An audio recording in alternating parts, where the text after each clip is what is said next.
Hello there once again, everyone. uxwbill here, and it's time for another adventure into uxwbill's retro computing archive.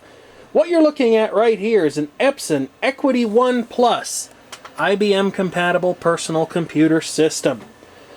There is a story behind this computer, as with so many other things in my life.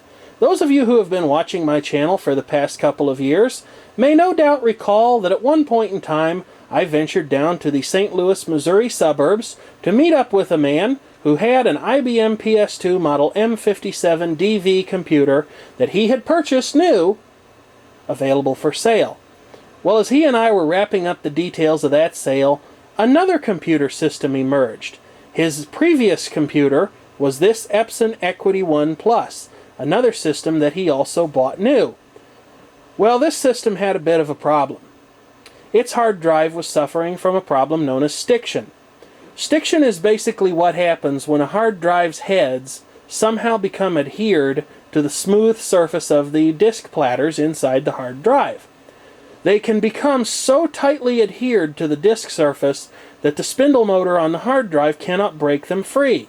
That was what had happened to this particular system, and so it ended up being retired and replaced with the IBM PS2. Well, about a week ago, I drug this thing out of storage to finally sit down and play with it and see what all could be done with it. See if I could get the hard drive going again, and see if I could persuade it to run long enough to give all of you a wonderful video demonstration of this antique computer's capabilities. Everything except the hard drive in this machine is in tip-top condition. This is basically an IBM PC clone, but like many other PC clones of the time, it certainly has some unique features that were included in the design by Seiko Epson Corporation. One of the most notable features about this machine is its video hardware. I had figured that this machine probably had a CGA adapter in it, that is to say a color graphics adapter in it, and that it was simply being used with this monochrome monitor, which I really thought had amber phosphors in it, but as you can see, it is very definitely green in color. As it turns out, I am incorrect. This machine actually has a dual mode video card in it. That is to say, the video card is capable of generating two different types, two different standards of a video signal. The first, and the mode that it's operating in right now, is the so-called Hercules mode. Now, for those of you who haven't been working in computers over the past 30 years, you're probably not familiar with what that is. Let's go back in time. The original IBM PC, when it first shipped, had a base video adapter that offered monochrome text and nothing else. If you had the extra money to spend, or you needed the ability to use color graphics, or you wanted to hook the computer up to a television set, you would have needed the CGA adapter, which, although it gave you color, was a drastic step backwards in text quality. The text quality of a CGA display is nowhere near that of the original monochrome graphics adapter. And so a company by the name of Hercules, I believe Hercules Computer Technology, which is still around today as a division of some other company, although I'm not sure what products they're making as of late, produced a card known as the Hercules card. And what the Hercules card did was it combined the ability to use your IBM monochrome text display, and at the same time it offered a high-resolution graphics mode. Now, this graphics mode was monochrome. There was no color offered, but it was extremely high resolution, and for some people it was an acceptable compromise, especially for those who needed a finer resolution than what the CGA display of the time had to offer, and it was also a viable option for those who could not afford or did not desire to spend the money on an EGA or VGA display adapter, both of which post-date this PC by just a little bit. This machine itself dates from about 1987, and as previously stated, the only real problem it had was that the hard drive was stuck, and it was a bit of an adventure getting the hard drive to go again. Fortunately, when I pulled the hard drive out of the system, and I took the logic board off the bottom of it, I soon discovered that it was possible to access the flywheel of the spindle motor, and with some careful effort I turned it until the spindle turned freely. Then I put the machine back together, powered it up, And while it's not perfect, the hard drive is still functional, though I have had to help it a few times. And in fact, prior to shooting this video tonight, I actually had to drop the logic board off of the drive once again because it had been sitting for about a week. And once again, the heads had become so adhered to the platters that the spindle didn't have a prayer loosening them. And no amount of shaking the computer or wrapping the front panel there where the drive lives was sufficient to get it going again. Only taking it apart would get it to run. So, since this hard drive is probably on borrowed time, I figured it was well past time to finally make a video demonstrating this machine. And while I don't believe that its original owner, a man by the name of Ron Heller, whose YouTube channel is Ron Heller 2001, has signed into YouTube in a very long time, perhaps he'll see this video and know that I got his computer running once again. Now this thing is basically a PC equivalent. It uses an 8088 microprocessor, and I believe the clock speed can be toggled between 8 MHz and the original PC speed of 4.77 MHz. I have left it running because I am worried that the hard drive might not spin up, and I'm really tired of taking this thing apart, for reasons that I will soon document when I pop the top cover off. So I've gone ahead and left it running, but I can go ahead and press the reset button on the front here behind this hidden panel and cause it to reboot itself. Now those of you who are watching the video carefully will notice that there is a bank of switches back here. And if I can show them without upsetting the Handycam too badly, what that row of switches does, it sets the machine's options. As opposed to having plug-and-play hardware like we do today, when you reconfigured a computer like this, you oftentimes had to flip little jumper caps, or you had to flip little dip switches like the ones that are in there. But let's go ahead and reset this machine and watch it start up. I will go ahead and turn that one light off so you can see the monitor better. And here we go, folks. You can see the memory count as the machine boots up and tests its memory. In just a moment, it will examine the hard and floppy drives and verify that they are ready for use.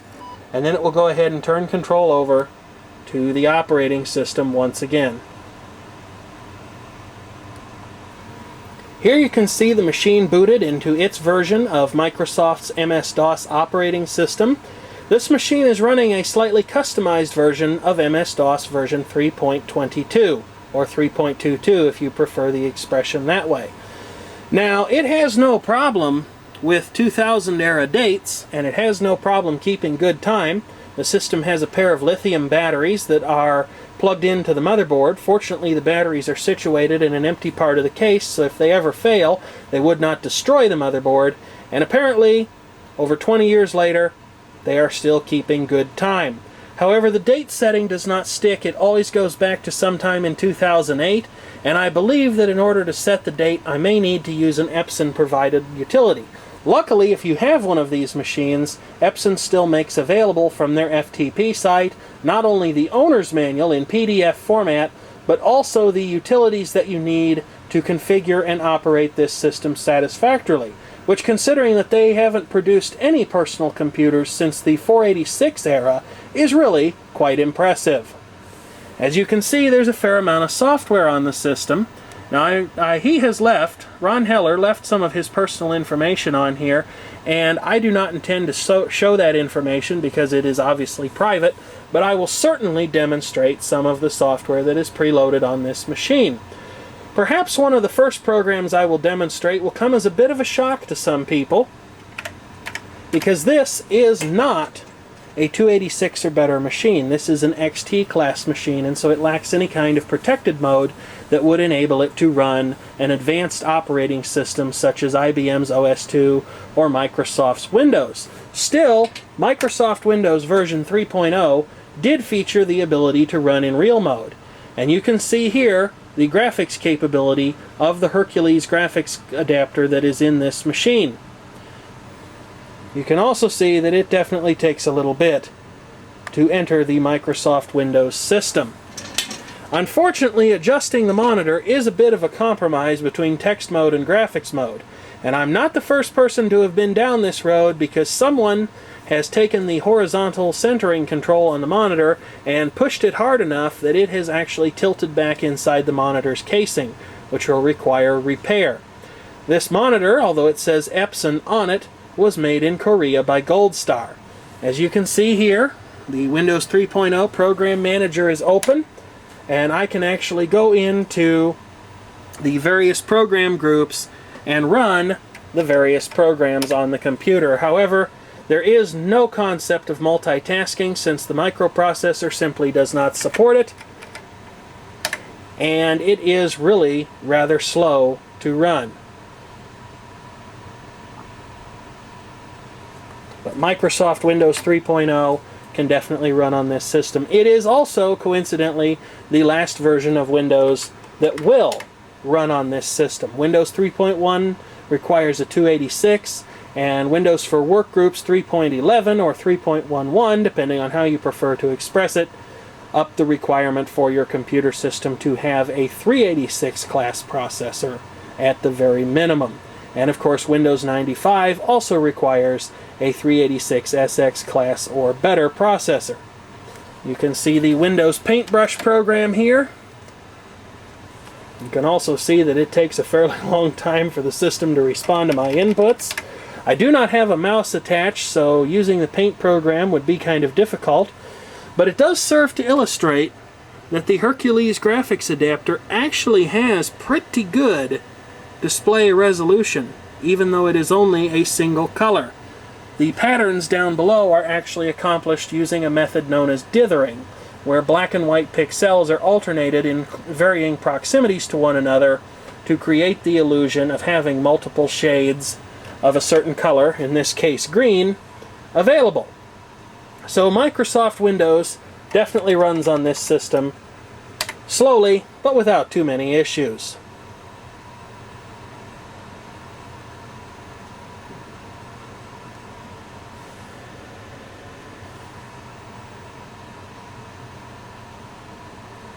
Let's go back out to DOS now. Here we are back out at the DOS prompt once again, and you can see there are a number of directories here reflecting the installed software on the machine. Fastback is a backup program. Util is probably some of the Epson utilities, possibly even the one I need to set the date on this computer. Temp is a temporary directory. Windows contains Windows 3.0. DOS is obvious. Docs are Ron Heller's personal files, which we're not going into at the moment. And then there is the autoexec.bat file, which contains a list of commands that are run at startup, along with the config.sys file over here. No doubt a lot of you who worked with computers in the 80s and 90s know all of this. I'm going into such detail mainly for a younger crowd that does not. But you can see there are files, there are directories here for games, the Paradox software, IBM's WordProof. I know that looks like WordPerfect, but it's not. There's a copy of Lotus 123 in there. Procom, which is a communications package for use with a modem. I actually have the modem and impact printer that came with this computer. They are in a box over across the room, but since my computer room is such a disaster and some people don't know how to comment on the subject of the video at hand, we're not going to look at that box tonight. Let's go ahead and run some of the software that is included here. I guess we'll start with the fun stuff and look at the games. Let's see what's in there.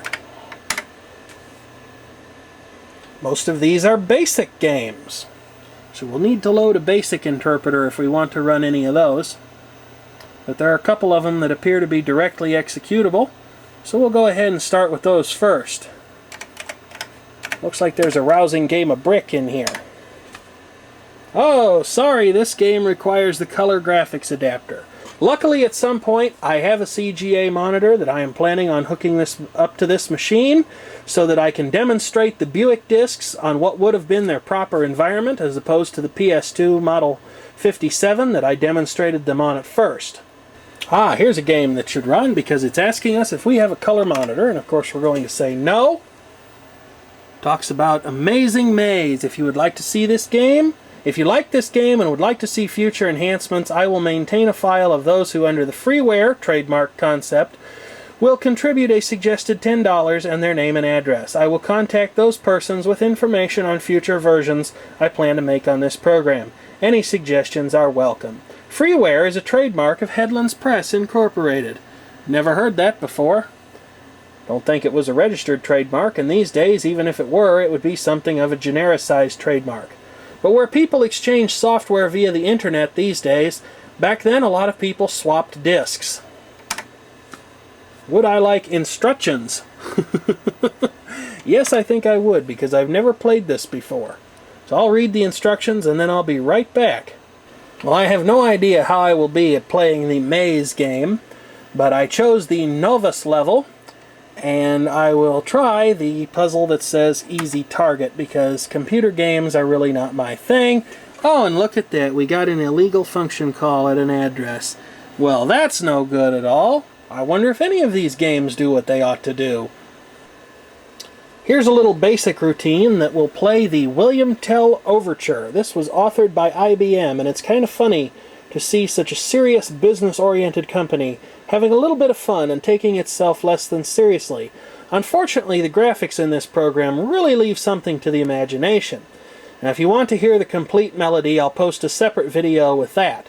But for right now, this is just going to be a short sampler.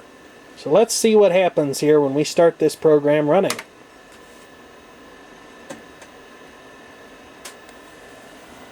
The William Tell Overture, as performed by the IBM Philharmonic Computer, although Seiko Epson has a hit with this in 2012.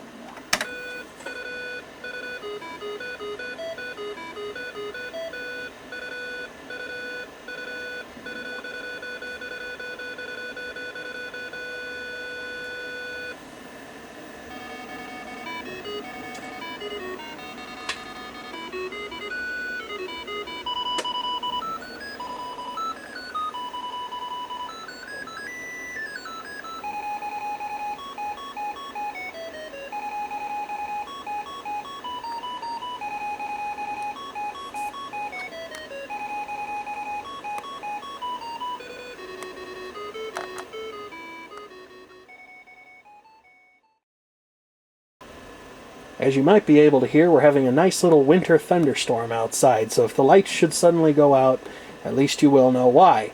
Now, the IBM demonstration that you just saw really doesn't display the capability of the PC's musical repertoire. The PC, unlike a lot of more home-centric or entertainment-centric computers of the times, only had a simple beeper at its disposal using a port on the system timer that was electrically connected to the system speaker.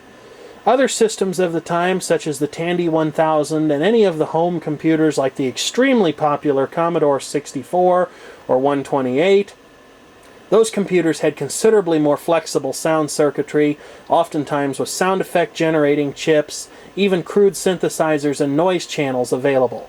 And of course, computers like the Macintosh had the ability to play back and in some cases even record waveform audio. But that's not to say that game developers did not get very creative with the sound hardware that the PC did have, as demonstrated by this little program, entitled Max Head 2, no doubt for Max Headroom. Listen carefully.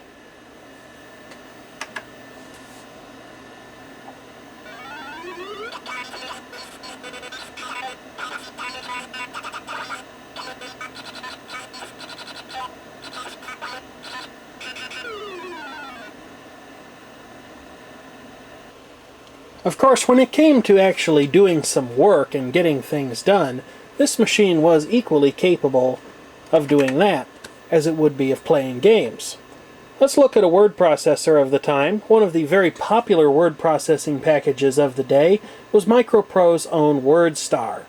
After WordStar enjoyed its time in the sun, WordPerfect took over as being the word processor of choice for many people, and today almost everyone uses Microsoft Word, although WordPerfect certainly maintains a grip in some industries, especially the legal industry. Let's go ahead and fire up WordStar 4.0 here. And we'll just go ahead and open up one of the sample files that it comes with. You can see that there is a menu of actions here and a list of files down there. Now those are his files, and we're not going to open those, so we'll actually end up going somewhere else on the system. We'll actually head to the root of the drive. And then let's see here. What can we do? We need to change the log drive and directory again. Use the Control-X shortcut to get down to where we want to be here. until we find the WS4 directory, and then we can take the D command to open a document, and there is a sample diary that came with the program, so let's go ahead and open that and see what it looked like. As you can see at the top of the screen, there are formatting commands and file handling commands, and then down here is the actual text entry window. And in addition to entering text, you could also put in certain formatting codes to accomplish bold, underlined, or italic printing, or even arranged for things like double spacing. It was definitely a different environment compared to what we have today, with screens that actually render the font that your work will be printed in, at least most of the time.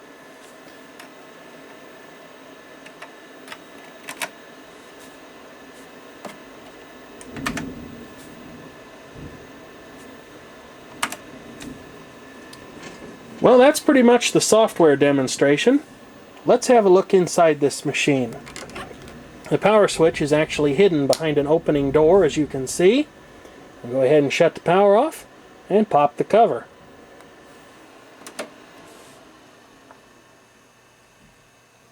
Here's the inside of the beast, and one thing that you can see already is that Seiko Epson Corporation was absolutely not cheapskating on the build of this machine. Everything in here is of very high quality. Over here are the expansion slots with room for the cards in case they are long, as many were at the time. This is the video card right here, and it contains both the logic to generate color graphics adapter and Hercules or monochrome adapter video. Over here is the hard drive controller. This is your conventional MFM style controller card.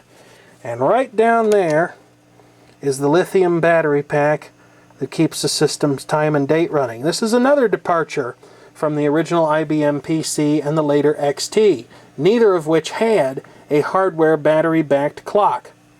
You can see in here that there is a name printed on the riser, AGN MT board. That refers to the type of system board that is in this machine. You can see the system ROM right there. And right next to it is the 8088 CPU, I believe. Yes, that is exactly what it is. And for those of you wondering, yes, that is an AMD microprocessor. AMD has been in the business of competing with Intel for a very long time. And right next to that, behind this colorful bundle of wires, is a socket for the 8087 math coprocessor. Now the 8088 was actually a less performing version of the 8086. The 8086 had a 16-bit external data bus, whereas the 8088 only has an 8-bit bus. And so if it is to perform a 16-bit operation, it has to do so into clock cycles. You can see the connections for power going to the system board, the floppy disk drive up here, and an impressive shielding panel on the side that covers up some of the rest of the logic board and the system's own speaker in there, which is where you heard the William Tell Overture being played only a couple of minutes ago. So thank you for watching this video, and if you have any questions or comments, feel free to leave them.